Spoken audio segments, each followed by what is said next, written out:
Okay, so now we will go to action as necessary or appropriate on matters discussed in executive session. Did you have a? Yes, I have two motions. Okay. Madam Chair, I'd like to make the motion that we approve the selected employment items listed in Exhibit A for action. Okay, is there a second? Ms. Moore seconds. Any discussion? Seeing none, all those in favor? And that's 7-0.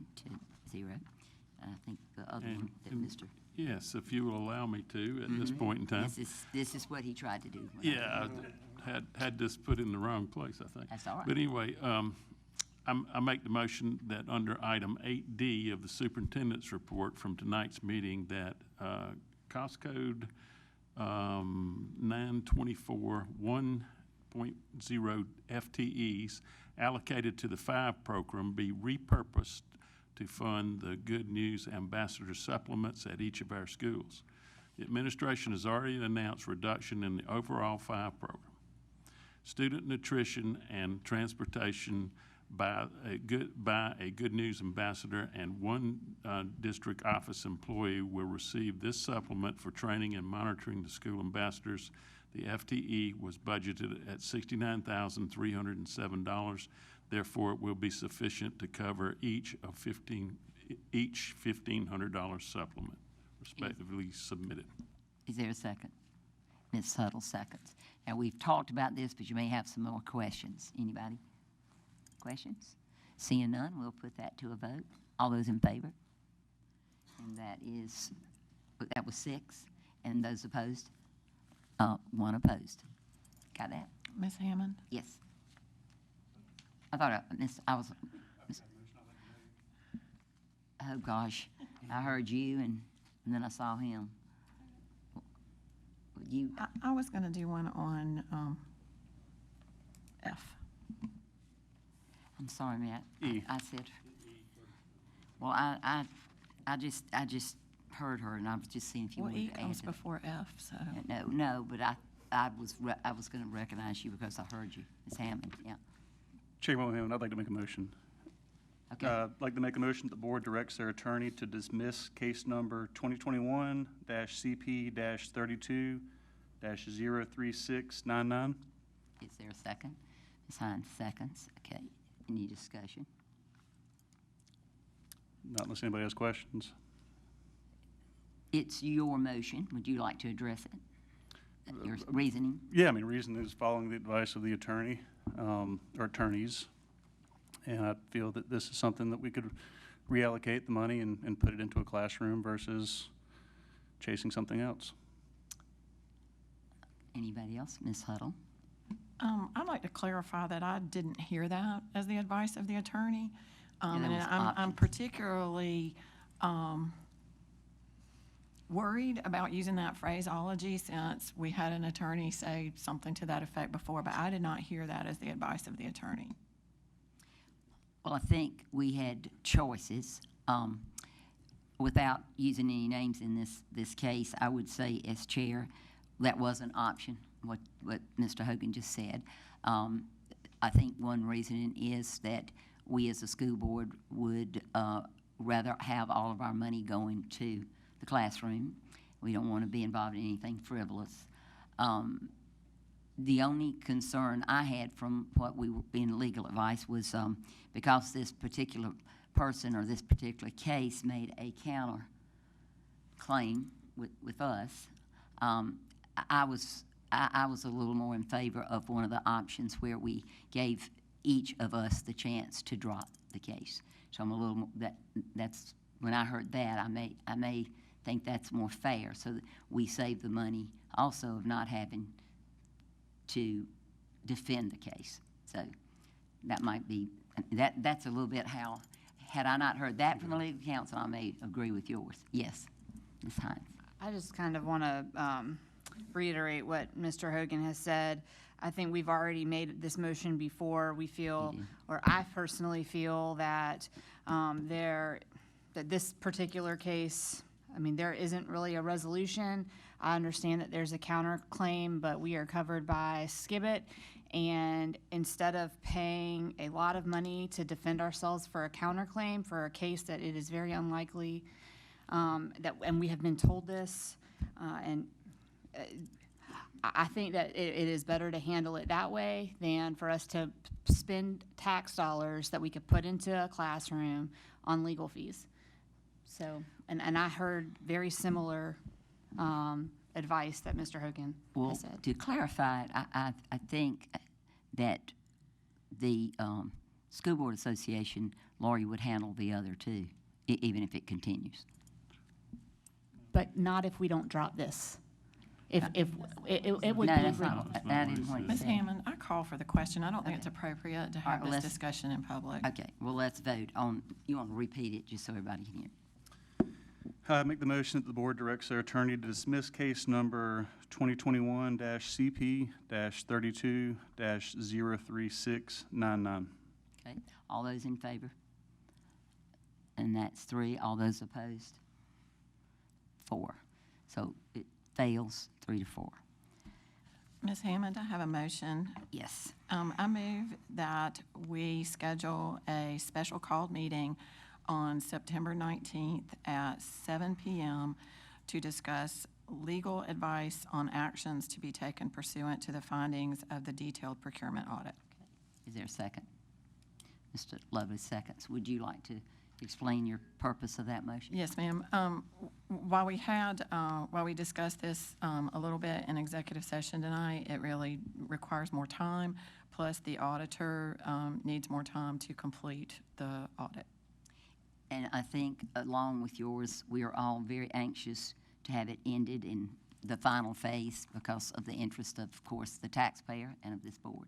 So if this special, and it was a request from the auditor that because it's very hard to get it in a regular meeting with so many things, that this would be a meeting designed just for that one subject. So it would have executive session and it would have public. Okay? All those in favor? And that is 1, 2, 3, 4. That is 7, and no opposed. Thank you. Okay. So now, that's it from the executive session. 12, Superintendent's Annual Performance Review and Formal Statement by the Board. And I would entertain a motion. I have a motion, Ms. Hammond. Okay. Oh, You want to do it? Go ahead. He's got it. I gave it oh, to shit. I I don't want to. Go ahead, Mr. Lovelace. You want to? You asked me to do it, so I'll do it. Okay, Madam Chair, after considering the board members' comments regarding Dr. Ross's performance, I move that we conclude as a board that Dr. Ross received an overall exceptional evaluation for 2021-22 school year. I further move that as a result of Dr. Ross's overall exceptional evaluation, we extend his contract by 1 year through June 30th, 2026, and that we issue a statement regarding his evaluation. Do I have a second? Ms. Huddle seconds.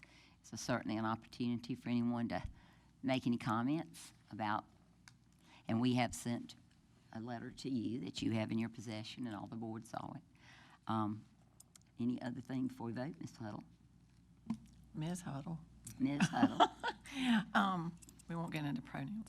I would just like to say that I just appreciate everything that Dr. Ross has done. I can't imagine coming into a more difficult job at a more difficult time and never having the luxury of any kind of training wheels. So just thank you for everything you've done, and thank you for the way that you have worked with us and communicated with us. So not only what you've done for our students, our staff, our teachers, our parents, but also the way that you've worked with the board. Anyone else like to say something? All right, because I have a statement I'd like to read. Yeah, I had one too, so I'll do that. Each year, the board is tasked with evaluating the superintendent's job performance. We have chosen to evaluate based on factors intended to measure efficiency and effectiveness. Our board believes that to do our job properly, that feedback must be given in an open and honest forum in an environment of learning and growth. In executive session, the board was able to objectively rate Dr. Ross's performance on 20 goals, rating him on each of 4 categories for a total of 80 points. Each board member was allowed to cite reasons in private for a goal rating. There was also an opportunity for board members to discuss ratings with the superintendent present and an opportunity to make statements in open public session. One of the first things that one is immediately impressed with Dr. Ross is that he is accessible. You can talk with him. He has handled all matters, whether it was the pandemic, school safety, student and parental unease, with just perfect grace. The highlights of the board evaluation conversations were that Dr. Ross came in at an exceedingly difficult time, humbly accepted the task ahead of him, and went to work. Training he received was on-the-job training with no warm-up session. His innovative methods were impressive. In citing those, think of the examples of the much-improved COVID dashboard, the First Jobs Initiative, the NEST, and the $50 Fridays incentive plan. He has had to build his management team as a situation arose.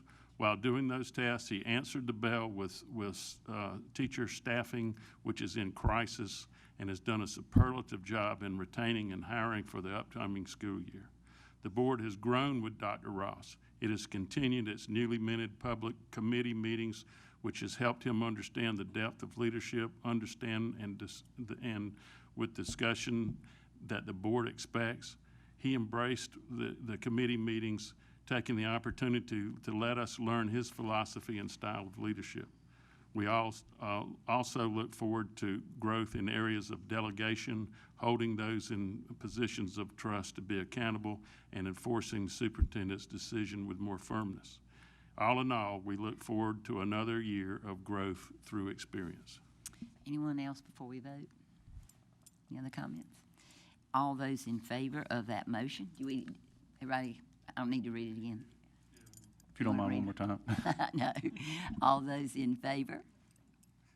And that is unanimous.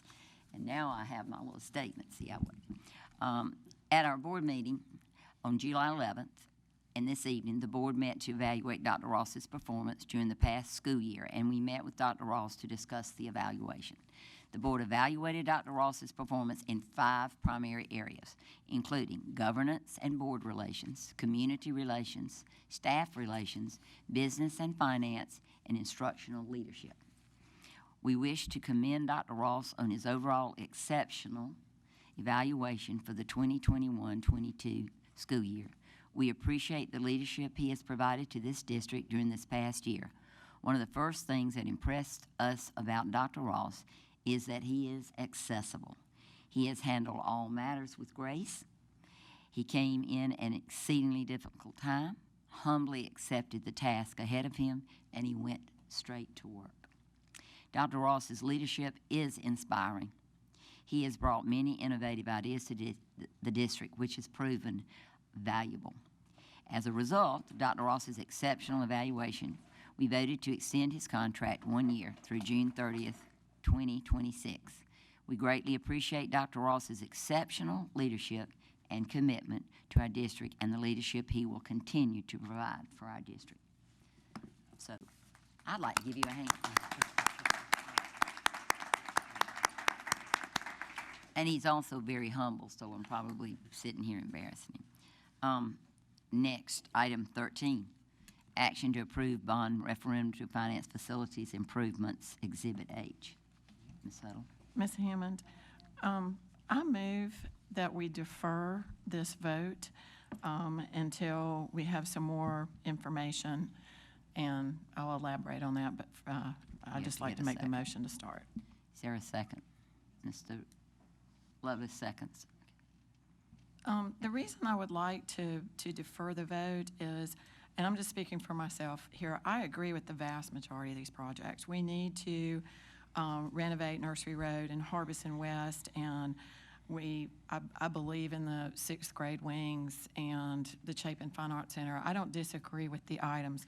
The issue that I have is a couple things. One is we don't have the results of our procurement audit yet, and some of the items on that audit were tied to the last bond referendum. We had $178,000 in sewer taps that we purchased that we didn't need for Chapin Middle School, under that bond referendum, and we don't know what we need to do differently to make sure that never happens again.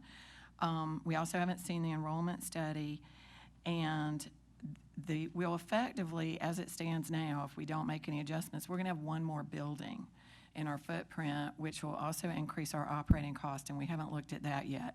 So the reason I'm making the motion to defer is not that I disagree with these projects, but I just think we need to do a little more due diligence and get the results of this audit before I could in good conscience say to the public, I've done my due diligence and I think you should vote for this.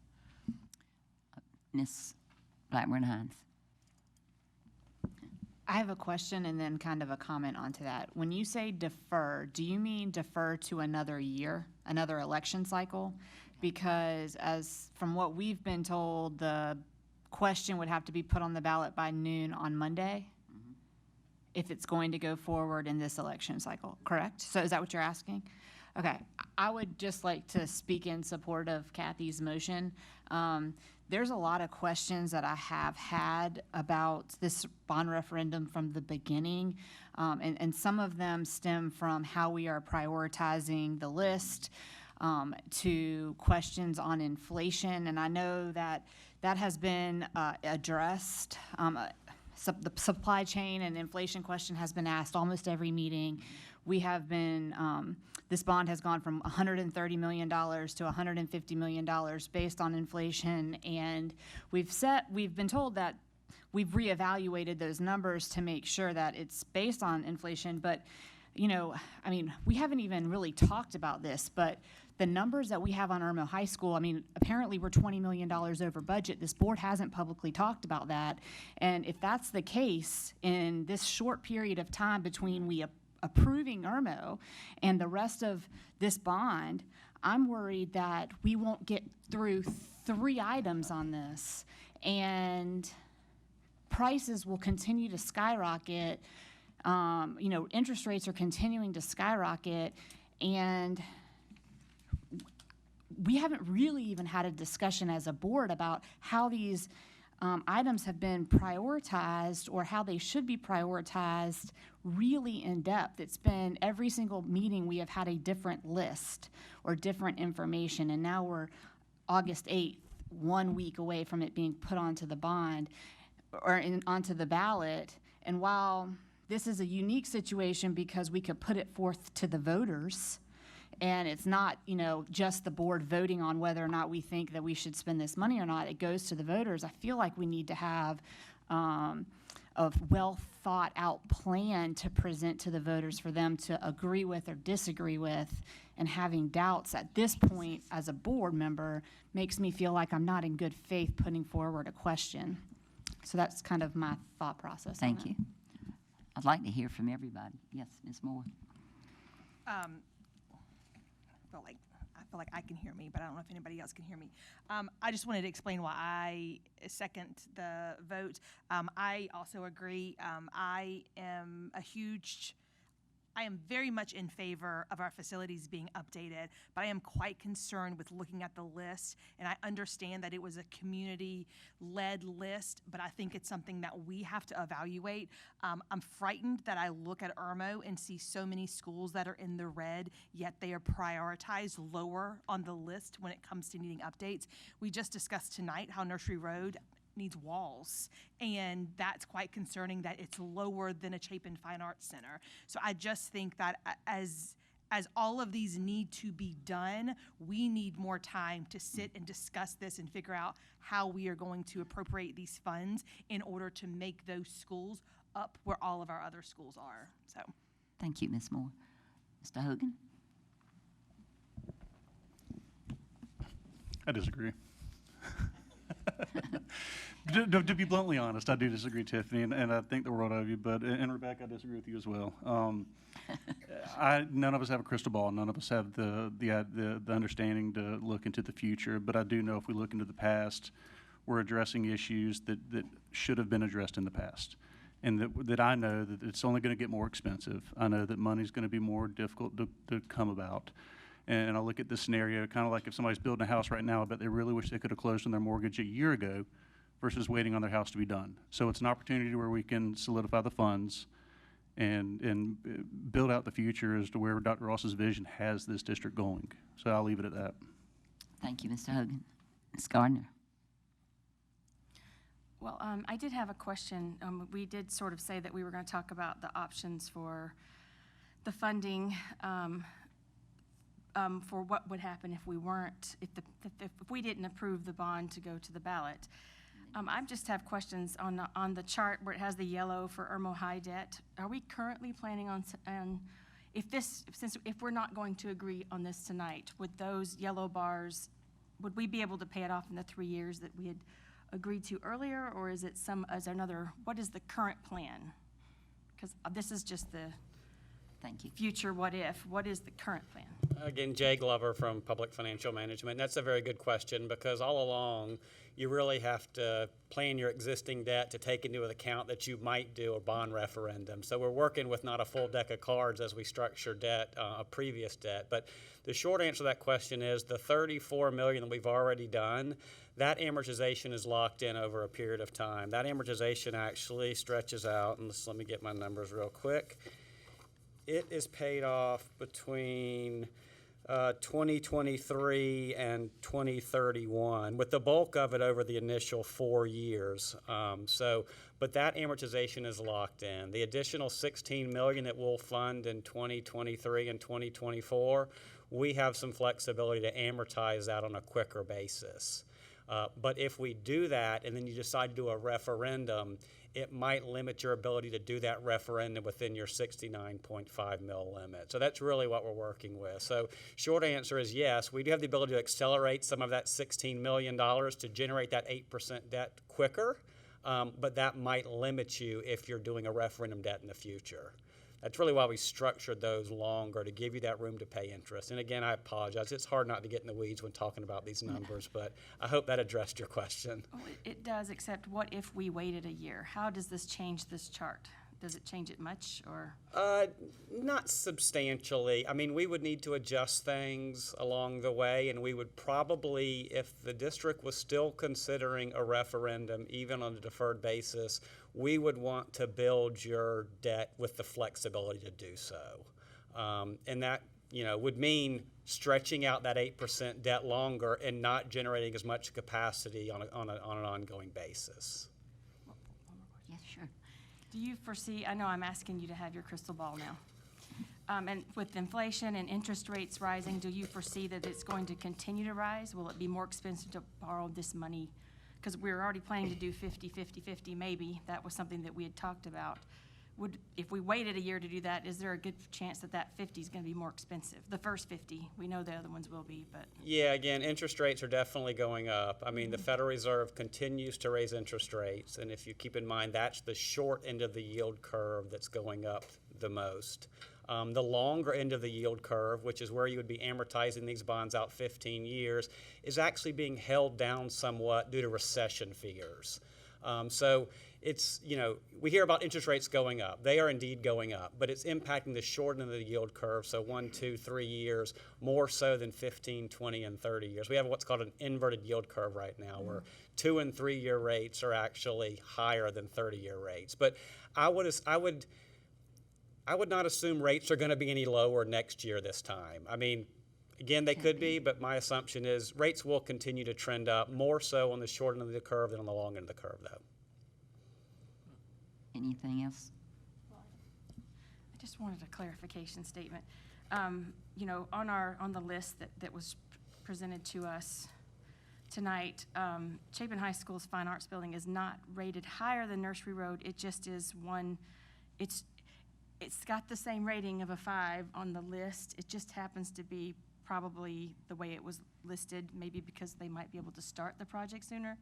But I'm just saying, it's not, Nursery Road is very important to all of us, and just because it's listed higher doesn't necessarily mean that it would have priority over Nursery Road, according to this list. But my So- understanding, and maybe Ms. Heiser can help, I'm thinking though, if it's got to be worded, and how it's worded on here would be how it would be taken into consideration. Would that be right? That's my question as well. Yes. If you look at the questions. But Yes. the question doesn't have a list, is what I'm saying. So Oh, okay, well, let's. not let in her- order of priority, as far as I understand. Because I'd like to just say this as chair, since I'm the one that's been on here for a number of years through some of the bonds.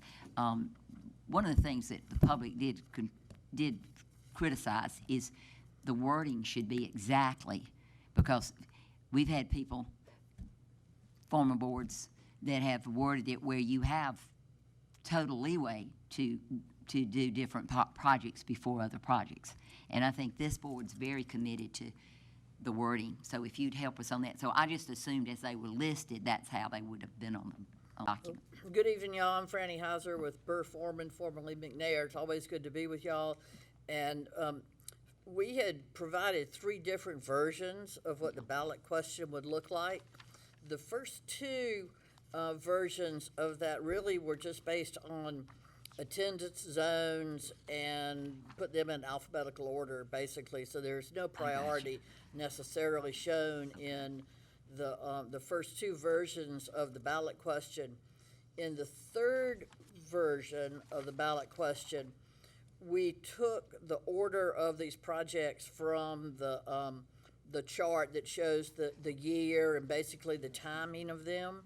And I know that y'all want to be very specific, so there's not wiggle room where things end Right. up, other than what you expect and other than what your constituents expect.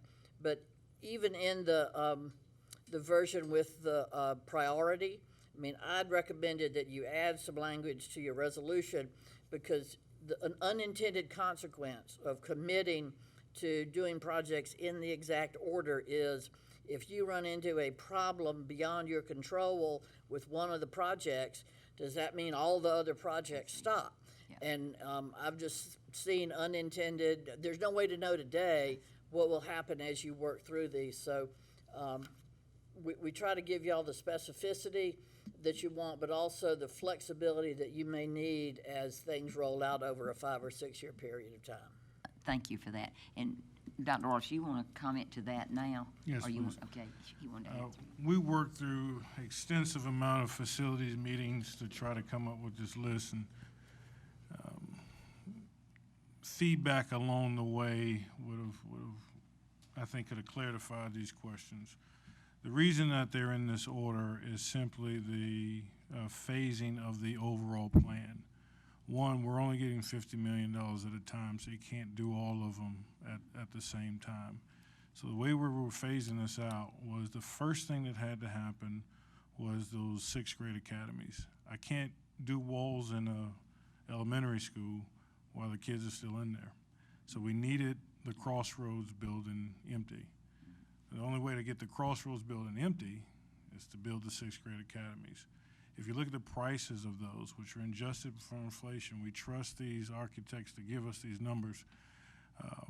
We went from these that were adjusted for inflation. That would eat up the majority of that $50 million in that first series. So we're broke now. So now we need the next series to help us get through it. So when we talk about the phasing, and our team has come up, worked very hard to try to get this right. These questions could have helped us along the way to explain that. So it's 3 series of $50 million. You can see the financing associated with it. But no means is it, I think everything on this list is important. So it's not a function of one's at this point, therefore it's not important. It's the phase of getting all of this done for $150 million without raising taxes. Thank you. Mr. Lovelace, we'd like to Mr. hear from Glover, you. if I'm not correct, an inverted yield curve is a leading indicator of a recession, right? That's what the economist will tell you, and I'm not an economist, but Okay, yes. so I remember that from getting my MBA. Okay, so that means that basically we may be in for a little bit of a rough trip. So, but that doesn't necessarily preclude us from financing and then refinancing a few years down the road. We've just done that, right? Exactly. things. These bonds would have a 10-year par call Right. option, so you So- could refinance them in the future. So my point is that putting something off 1 year does not spell doom and gloom because of higher interest rates necessarily. Second thing is that you're gonna have contractors out there in a year, that you're gonna have more contractors, pursuing, fewer jobs. So the economies will come back into our realm. We will handle inflation that way because we'll have more competition. What I'm trying to say, I just, my overall desire has always been to support the leadership that Dr. Ross has exhibited, always. Okay, this referendum, we have worked with him, with our facilities committee. I believe, and I know this board believes, that the duty of the board is to provide a well-defined plan to address school attendance, balancing available space and overcrowding. Okay, we have some reservations, obviously, on this board, and the real reservations that I have, or that the control function is not in place. It is not here yet. We had previous bond referendums, we had money spent with 8% money where it was wildly out of control. Okay, we as this board took over, we decided we were going to handle this. We had a committee. We have committees that we talk about policy, we talk about procurement, we talk about facilities in. All of those things are very important, and we've gone back and attacked the obvious ones. But we don't have the final audit that we need to really attack those situations. So putting something off 1 year and getting our house together is not necessarily a house on fire, okay? And I think, and that's the point that I'm coming from. I know there's some pressures with interest rates, but those can be allied through other methods, through other economic methods. I think we can get there. So that's my point. Thank you, Mr. Levitt. Now, anything else, Ms. Moore or okay, did you have something else, Ms. Hines? Yes, I just kind of, I want to kind of make a comment to something that you said, Dr. Ross, about facilities meetings and wanting the time to answer some questions. And I totally understand this. I know that the district has been working exhaustively on coming up with the best solutions. And at the end of the day, the reality is we have some schools, especially in Irmo, that are in terrible condition, that need upgrades. We need to make sure that we do it right. And I think that my biggest concern right this second is that we haven't had consistency in the project list, and there's been so many things beyond our control that have come up with supply chain, inflation, different numbers, what's going on, and I know that this is something that we will talk about in the future, but what's going on with Irmo High School and those concerns that haven't been addressed before we go and put a question before the voters is concerning to me. And one of the things that we talked about tonight, and one of the things that you've said, is that the mission for our district is to provide the greatest educational return for our students. And when we look at, moving a sixth grade, getting rid of Crossroads and moving sixth grade to middle school, and then we look at the several different elementary schools in Irmo. Well, when we talk about the greatest educational return, 1 grade, sixth grade versus an entire elementary school, 2 sixth grade classes versus 4 elementary schools. Those are like numbers that play in my mind. Like, what's the greatest educational return when that elementary foundation is so important for all of our students, yet we have students in schools that really, really need to be upgraded. So where is that priority list? That's something that I struggle with. And I want to be able to have faith in it to put it to the voters to say, hey, I support either way. You know, I get, you know, if you support this, I think that that's great. If you don't, then, okay, we'll come back to the drawing table. I'm not at that point right now. And if it's not going to be, you know, to Mr. Lovelace's point, if it's not going to be completely detrimental in the next 12 months to think through these questions that we're having right now, I mean, when you put an investment into a building of a school that has been there for 50 or 60 years, what's 12 more months to make sure you get that right? If you're going to tear it down and rebuild it, or if you're going to renovate it and want it to stay for another 30 to 50 years, let's do it right. Spend the money the right way. And I just have the, you know, I'm conflicted with this because I know we need to put those investments in our facilities. So I'm saying that to you, Dr. Ross, because I know that that's what you want. You want our district is, you know, the best district. We want to continue that. We want to situate our students for that. It's just not like, it's not black and white, if that makes sense. If everybody's weighed in, I certainly understand what everybody's saying, and I know that for way too long I have been a proponent of the older area of our district was not getting the tender loving care it needed, and we had lost enrollment in some of the schools that are in the Irmo area. And so I know that one of the things in Dr. Ross's heart was to bring this equity. I think what has happened with me, and I talked to Dr. Ross last night, I was saying I'm a proponent of all of this, but I have wrestled with some variables that came up that's out of our control, like inflation, like the fact that there's the penny sales tax on the ballot this year, things that I feel like maybe my job is to be the eyes, and not just mine, all 7 of us. We are the eyes and ears of the community. I've always felt like that. I need to be the voice of the people. We need the vision from Dr. Ross. We need his ideas of what we needed to do and where, and he brings it to us. And I think he's done a wonderful job of that, and I do think he's done all the things he knew to do to sell this bond. But what I started thinking about too last night, I've had calls about the bond, but I haven't had anybody calling me to say they thought it would pass. And that bothers me because I think we need to listen to the timing. I think I like the word defer because we support it. I agree with some things Ms. Moore said. I agree with some things that you know, Mr. Lovelace said, Ms. Hines. And I think that when we vote, and we're going to bring this to a vote, I just want to say I, too, support all of these. But I do think we have some questions that aren't clear to the public.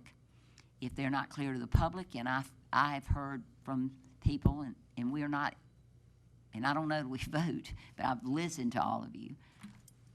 We're not all on the same page. We could be a split vote. And I don't think any bond, and I had a person that's a big proponent of bonds. I mean, you know, they know that's the right way to build your schools and to upgrade your older schools, that if you don't have a 7-0 board on the bond vote, you probably will not have all of the public behind you. So those things, when you vote, think about that, all of you, and I will call for the question. Unless I don't want to stop anybody. After I've said. I just have a question about the actual motion. Do we need to put a date on the deferment, or is that For a is it year? just going to be whenever we get?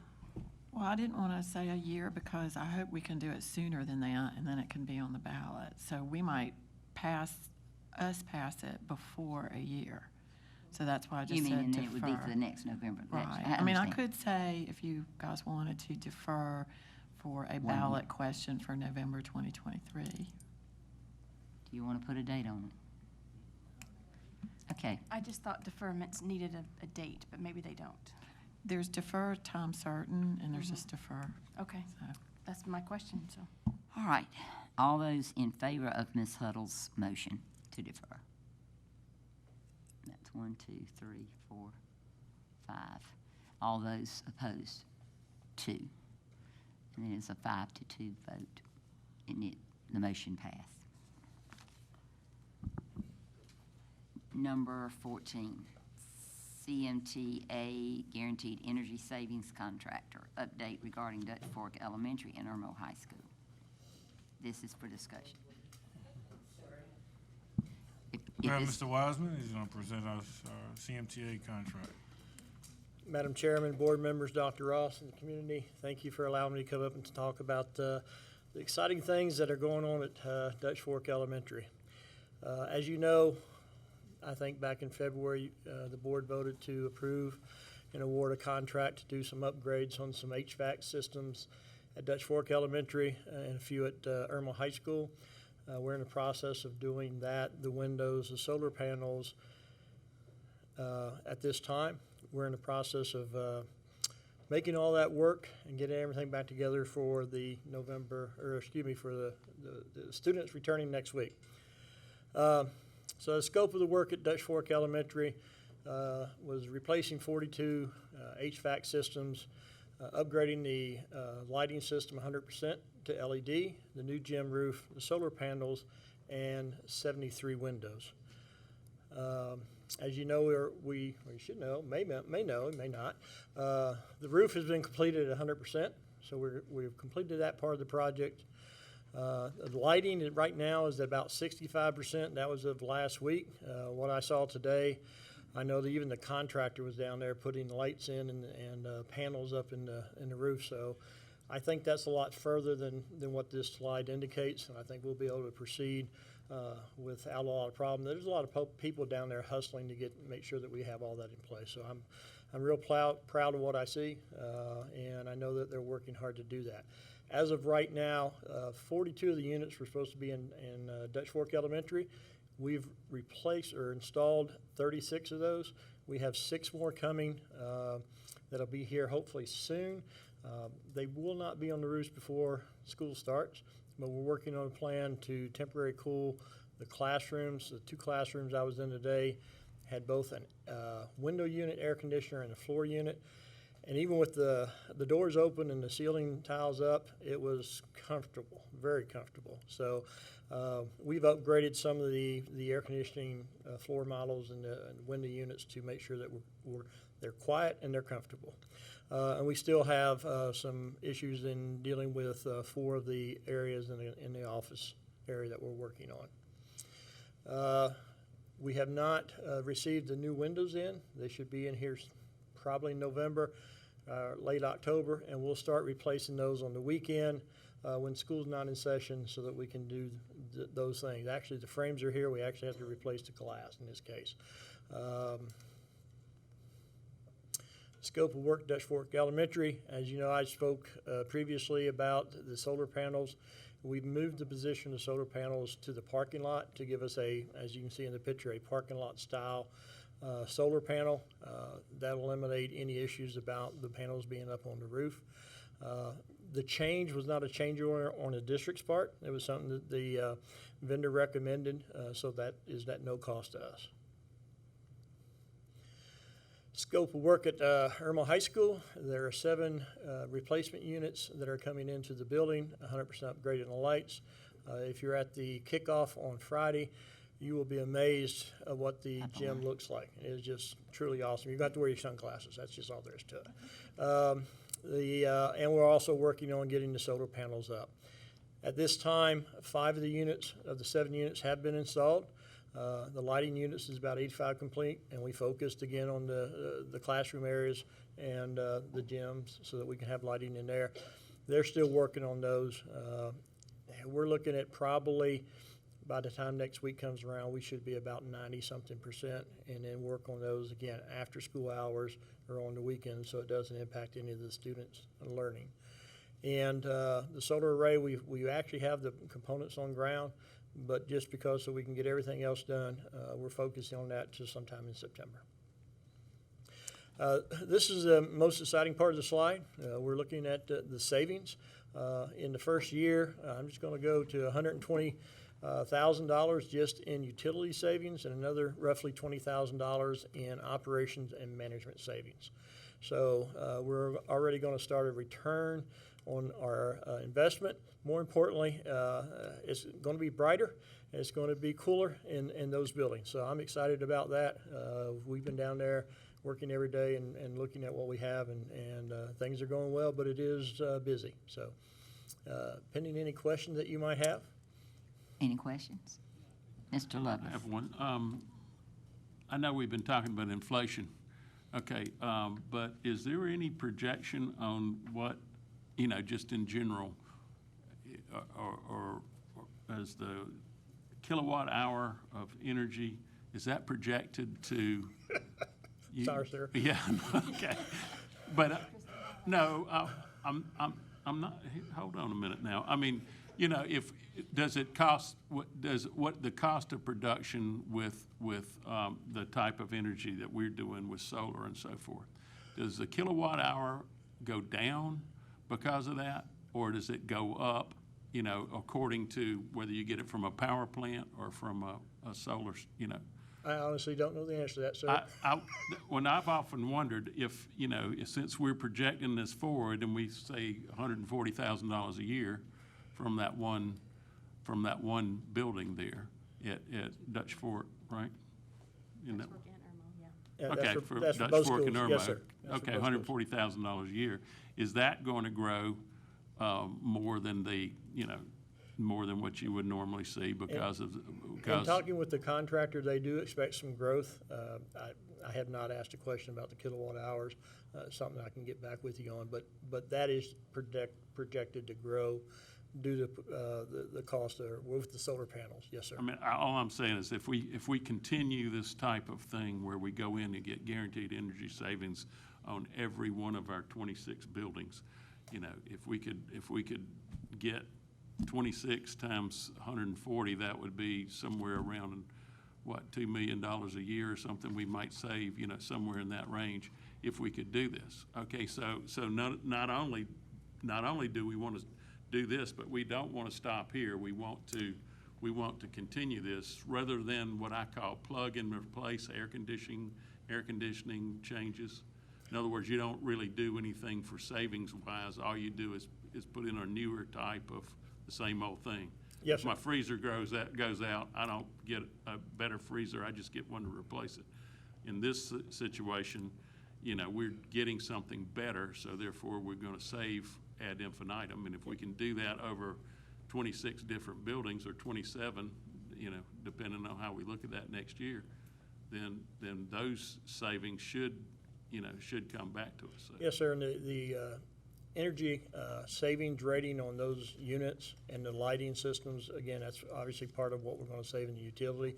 But over a period of time, that's just going to grow in that case because we're utilizing the solar panels. Any other questions on that? Seeing none? I'm sorry? I said I saw the pretty sign in front of Oh, yes. the Dutch Fork Elementary on Yes, the way ma'am. here. Yeah, Yes, sir. that's it. That's it. Thank They're real proud of that, and getting into those company, we've worked, had some interesting conversations, and they're excited about doing this project and getting it completed. So I'm on board with making sure I do everything I can to help them out. Well, thank you. We appreciate your hard work. Yeah, thank you. Item 15 and 16, we'll take. 15, report from the Procurement Committee, August 1st meeting, Ms. Huddle. Yes, Ms. Eman, I'll be brief. Yeah. We had a great meeting on August 1st. We really talked about three main topics. The first one was purchasing cards because that was a major topic already in the initial findings of the detailed procurement audit. We also looked at the way that we create committees for vendor selection for construction, who's on those committees. We already made some policy changes where board members will not serve on those committees anymore. And we also talked about how we would select construction consultants, owners' representatives for major construction projects. We had also previously made a change there to require that those individuals be either licensed certified architects or engineers.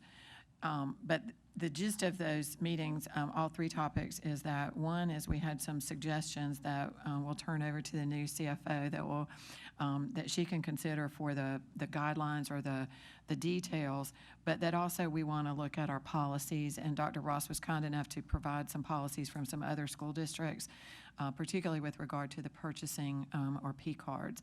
So we're going to take the homework that we got, make some initial drafts to some policy changes, discuss those at the next committee meeting, and then probably turn those over to Ms. Gardner and her policy committee to get those in shape for the board to review and vote on. Thank you so much. Y'all are doing a great job. 16, you're up, I think. Put a bow on it for Miss Gardner. Okay. Is she excited she's going to get another job? Okay. Yeah, she's job one. But on August 4th, we had a facilities committee meeting, and we discussed some of the items that Ms. Huddle just talked about. We discussed the safety and schools, which is job one. Okay, and we looked at the fact that we went back and looked at the MBCon report, and I think there are 12 schools that where we need to do remedial work with vestibules. Vestibule meaning the antechamber before you enter the building, because there are 12 schools where if you get into the district office, if a bad person gets in there, that could be catastrophic. So what we want to do is look at the fact that we want to stop that before it happens, and putting in a safety vestibule in that regard. Okay, we looked at door security, which Dr. Ross mentioned earlier. We looked at the cameras and the security alarms and so forth, and we looked at fencing. So those were some of the items that we discussed to make sure that we got those in the future bond referendum, to make sure that we properly looked at each one of these items and made sure that was what we intended to do. I know when Ms. Gardner and I visited one of the schools, we noticed that at the rear of the schools, not just the front, but at the rear of the school, there was a situation where it might be compromising if we don't do some security there. And we brought that back and reported it. The policies related to budgeting and control for the bond were discussed. Some of those that Ms. Huddle just mentioned, how you select how the selection committee is manned or personed, how we select our consultants that work for the district.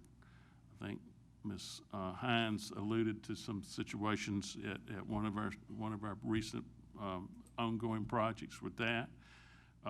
We looked at, but there are a lot of things that we just don't know exactly what to